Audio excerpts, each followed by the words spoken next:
আগের ব্লগেই দেখেছিলেন আমরা চাঁদের পাহাড় থেকে নেমে পড়লাম। এবার এখান থেকে আমরা অটো ধরে চলে যাব সূর্য মন্দির, যেটা আছে সুবর্ণরেখা নদীর একদম ঠিক পাশেই। মন্দিরটা খুব বড় আর মন্দিরটা খুব সুন্দর। আর যেহেতু আমরা এখন যাব, এখন প্রায় ফাঁকা, মানে খুব একটা ভিড় নেই বললেই চলে। তো এখান থেকে আমরা রেডি হয়ে যে মেন হাইওয়ে রাস্তাটা আছে সেটা ধরে জাস্ট আমরা যেখানে আছি ঘাটশিলা মানে স্টেশন, সেই স্টেশনের কাছাকাছি লাগোয়া এই বড় একটা সূর্য মন্দির। তো এখানে এটা হচ্ছে একদম সুবর্ণরেখা নদীর পাশে, আর এটা বিশাল বড় মন্দির। তবে ঠাকুরমশাই ছিলেন না, আমি চারপাশটা একটু ঘুরে দেখলাম। খুব সুন্দর মনোরম পরিবেশ, এখানে বেশ সময় কাটাতে ভালোই লাগছিল। এখানে বসে কিছুক্ষণ আপনি সময়ও কাটাতে পারবেন আর দেখতেও ভালো লাগবে। মন্দিরটাও খুব শান্ত নিরিবিলি পরিবেশ। আর আপনাদেরকে একটু সুবর্ণরেখার ঘাটে নিয়ে যাই, আগে মন্দিরটা দেখাই। দেখি মন্দিরটায় চারিদিকে ফুল গাছ আছে, আর কিছু কিছু মানুষ আছে যারা এসেছে এই সাইট সিনটা করতে। তারা এই যে রোদের মাঝেই এখানটা বসে আছে, তার মাঝেই আমরা গেলাম একদম সুবর্ণরেখা নদীতে তখন এই পাশটায় একটু জল রয়েছে।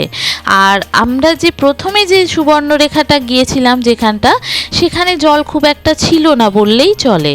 আর এখানটা খুব সুন্দর একটা আবহাওয়া, মনোরম পরিবেশ। আপনারা যদি আসেন অবশ্যই এই সূর্য মন্দিরটাই আসবেন। ঠাকুরমশাই থাকলে হয়তো এখানে পুজোও দিতে পারতাম।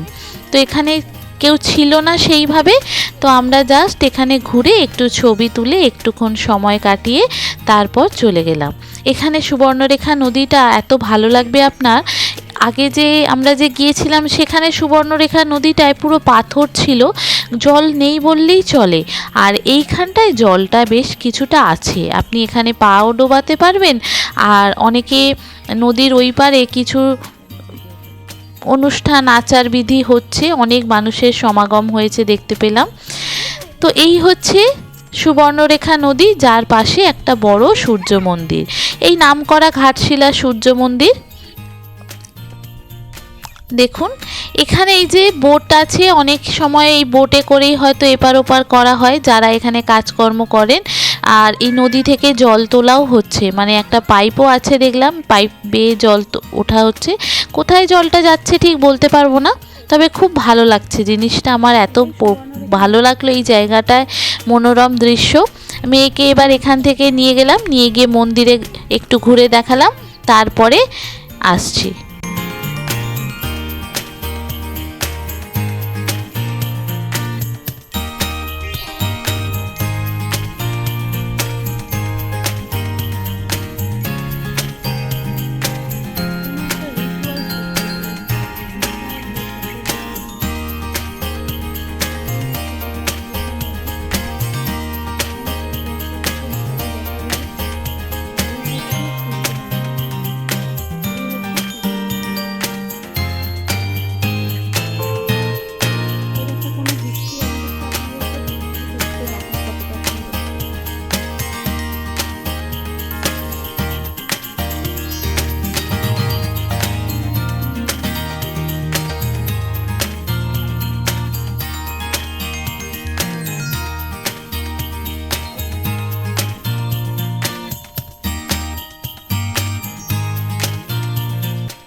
এবার মন্দিরের উপরটায় আপনাদের নিয়ে যাই, চলুন মন্দিরটা কত সুন্দর আপনাদেরকে দেখাই।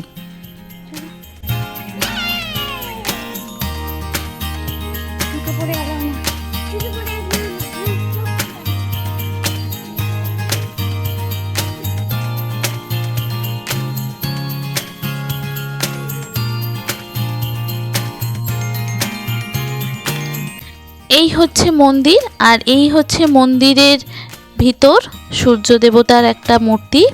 আর এখানে ঠাকুরমশাই ছিলেন, তবে যেহেতু আমরা একদম দুপুরবেলা এসেছি, প্রায় 3টে-4টের সময়, এই সময় ঠাকুরমশাই হয়তো কোনো কাজে গেছেন, কোথাও কিছু নেই। আর এই চারপাশটা খুব সুন্দর পরিষ্কার পরিচ্ছন্ন। দেখুন উপর থেকে আপনাদেরকে দেখাই কতটা সুন্দর দেখতে লাগছে। আর সামনে এই যে সূর্য দেবতা বসে আছেন, আর 7টি ঘোড়া উনি টানছেন, টানতে টানতে নিয়ে যাচ্ছেন।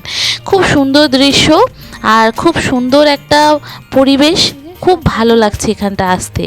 আর আমার মেয়েও খুব মজা করছে এখানটা এসে। এখানটায় খুব বেশিক্ষণ কাটালাম না, কিন্তু এবার এখান থেকে আমরা রওনা দিলাম হোটেলের উদ্দেশ্যে।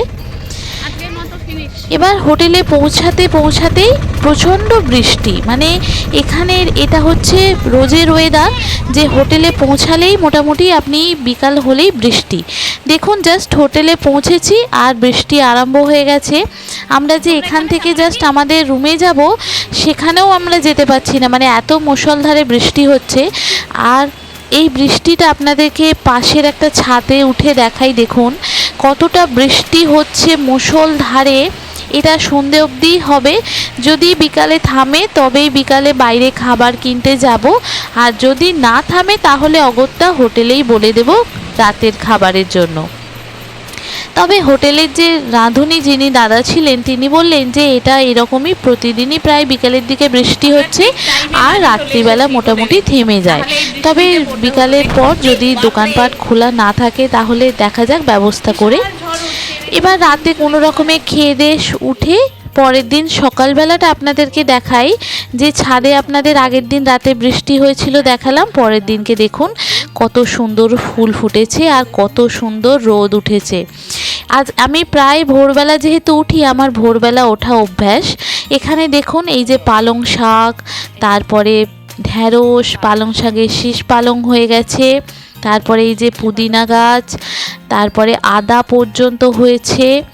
এই যে কত সুন্দর এই ফুলগুলো, এখানকার যে হোটেল মালিক তিনি কি করেন, এই ফুলগুলো তুলে ঠাকুরকে পুজো করেন। আর এই যে কি ফুল এগুলো ঠিক জানি না। এই যে দেখুন আদাও হয়েছে, এই যে আদা হয়েছে, মোটামুটি কম বেশি সব রকম সবজি এখানে বসিয়ে দিয়েছে এরা। আর খুব সুন্দর একটা পরিবেশ, সকালবেলা খুব সুন্দর একটা আলো, সূর্যের আলো। আর আগের দিন রাতে যেহেতু বৃষ্টি হয়েছিল চারিদিকটা পুরো ধুয়ে পরিষ্কার পরিচ্ছন্ন হয়ে গেছে। আর এই যে সকালবেলা কত রকমের ফুল ফুটেছে, এটা বেলা হয়ে গেলে ফুলটা আমি আর দেখতে পাবো না। আর এপাশের ছাদটায় আপনাকে নিয়ে এসে দেখাই, দেখুন এই দেখুন বেগুন হয়েছে কি সুন্দর, একটা দুটো বেগুন হয়েছে গাছে। তারপরে কলা গাছ আছে, মোটামুটি বাড়িতে যেগুলো লাগে সেগুলো, এই যে টমেটো হয়েছে, মোটামুটি সব ওই গাছে বসিয়ে দিয়েছে আর কি। আর এইগুলো সব এই হোটেলের ছাদেতে, এখানটা এত ভালো লাগে বসতে। কখনো যদি আসেন আপনারা, যদি এই অজয় লজে আসেন অবশ্যই এখানে আসবেন। হোটেলটাও খুব ভালো, লোকজনও খুব ভালো, আর এদের ব্যবস্থাপনাটাও খুব ভালো। আপনাদেরকে ওই ছাদে আর নিয়ে গেলাম না, এখান থেকে দেখাই। সকালবেলা ওই ছাদেতেও প্রচুর ফুল ফুটেছে। আর 9:30টার সময় আবার ওই অটো ভাই আসবে, আবার আজকে সাইট সিনে যাওয়ার আছে। চলুন আমরা তাহলে আপনাদেরকে ঘুরে দেখি, তারপর রেডি হয়ে বেরোবো আবার সাইট সিনে।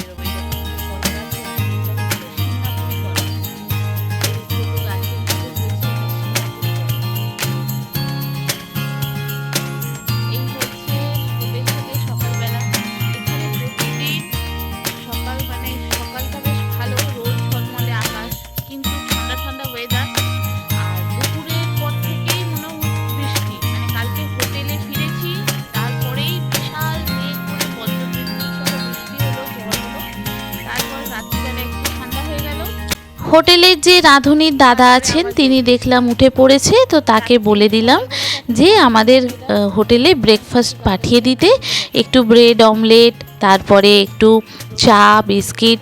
তো ও কি করলো, আমাদেরকে বলল ব্রেড পাওয়া যাচ্ছে না, তো অগত্যা 2টো ডিম সিদ্ধ দিল আর চা বিস্কিট আমাদের হোটেলে পাঠিয়ে দিল। তো মেয়েকে আর ডিম সিদ্ধটা খাইয়ে দিয়ে আমরা বেরিয়ে পড়লাম। আমরা টিফিনটা বাইরেই করব। এত সকালে এখানে ব্রেড পাওয়া যাচ্ছে না, ব্রেডটা একটু দেরি করেই পাওয়া যায়। তো আপনাদেরকে একটু আশেপাশটা দেখাই। এ পাশটা দেখুন আপনি, এটা হচ্ছে স্টেশনটা, এই যে দূরে দেখতে পাচ্ছেন এটা হচ্ছে ঘাটশিলা স্টেশন, আর এদিকটা হচ্ছে বাজার। আমরা একদম ঘাটশিলা মেন স্টেশনের পিছন দিকে বাজারের একদম উপরে আছি। আর এটা একদম ঘরোয়া পরিবেশে, যারা আসতে চান, একটু শান্তিতে থাকতে চান, 2টো ফ্যামিলি মিলে গল্প করতে চান, এই হোটেলটা আপনাদের ভীষণ ভালো লাগবে, একদম বাড়ির মতো লাগবে। আর এরকম আপনি ছাদে ঘুরে বেরিয়ে বসে নিজেদের মতো সময় কাটাতে পারবেন। আমাদের ভীষণ, আমরা যেহেতু এই রকম একটা পছন্দ করি, এইটা আমাদের ভীষণ ভালো লেগেছে। আর এই পাশটা দেখুন, বাজার। আর এখন সকালবেলা একটু দেরি করে এখানটা খুলছে, আর আমরা সকালে বেরোবো, তাই ব্রেড এখানে পেলো না, তো আমাদেরকে অগত্যা ডিম সিদ্ধ আর চা দিয়ে দিল। এটা খেয়েই আমরা বেরোবো আপাতত। আর 9:30 ওই ভাই আসবেন। তো আপনাদেরকে আরেকটা জিনিস আমি বলি, ঘাটশিলা যদি আপনারা আসেন তাহলে অবশ্যই আপনারা এখানকার যে কালাকাঁদ আছে না, গণেশ কালাকাঁদ, অবশ্যই গণেশ কালাকাঁদ থেকে কালাকাঁদ নিয়ে যাবেন।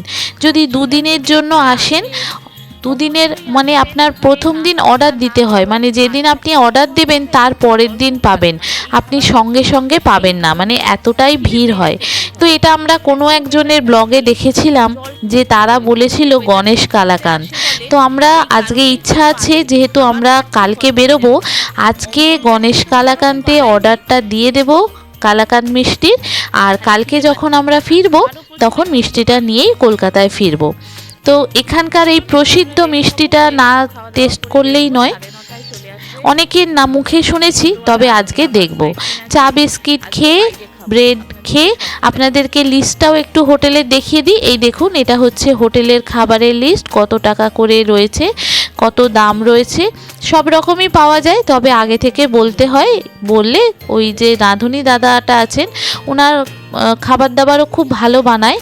তো এটা হচ্ছে এই যে হোটেল লজ, অজয় লজ, আর ফোন নাম্বার একদম ঘাটশিলা মেন রোডের উপরে। তো আমরা রেডি হয়ে বেরিয়ে চলে গেলাম, অটো ড্রাইভার এসে গেছে। আমরা প্রথমে যাব আগে গণেশ কালাকাঁদ, সেখানে আমরা অর্ডার দেব কালাকাঁদের। তারপর ওখান থেকে আমরা আজকে চলে যাব বিবেকানন্দ যে মিশন আছে সেখানে।